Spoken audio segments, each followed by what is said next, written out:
বিসমিল্লাহির রহমানির রহিম। আসসালামু আলাইকুম। প্রিয় দর্শক শ্রোতা ভাই বোনেরা, আপনারা যে যেখান থেকে আমার এই ভিডিওটি দেখছেন, সবাইকে আমার আন্তরিক শ্রদ্ধা এবং ভালোবাসা রইল। অন্যান্য জাতি ধর্মের ভাই বোনদেরকে আমার আদাব, নমস্কার জানাই। প্রিয় বন্ধুরা, আজ আমরা বিশ্লেষণ করব ভারতের প্রধানমন্ত্রী নরেন্দ্র মোদীর সেই বক্তব্য, যা দেশ জুড়ে তোলপাড় ফেলে দিয়েছে। তিনি স্পষ্ট করে দিয়েছেন, হিন্দুদের উপর হামলা হত্যা যারা করেছে তারা যত দূরেই থাকুক না কেন, ভারত তাদের ধরবে এবং শাস্তি দেবে।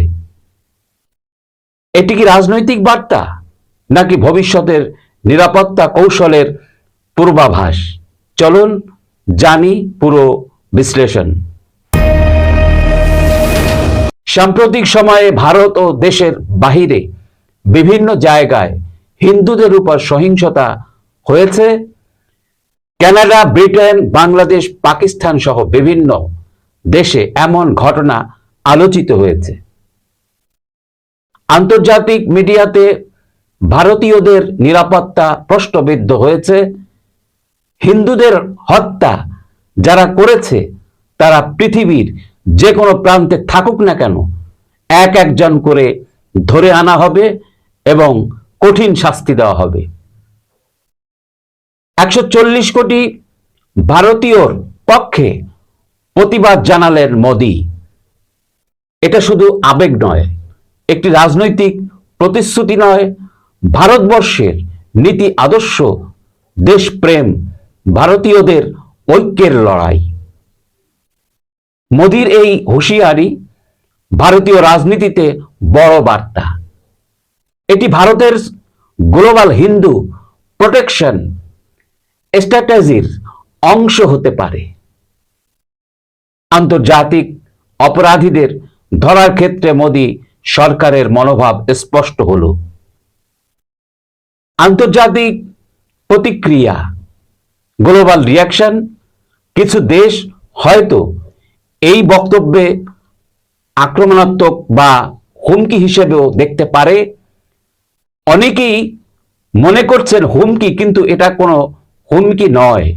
এটা শুধু ভারতের নিরাপত্তার জন্য, ভারতীয় নাগরিকদের সুরক্ষার জন্য এই প্রতিবাদের পদক্ষেপ।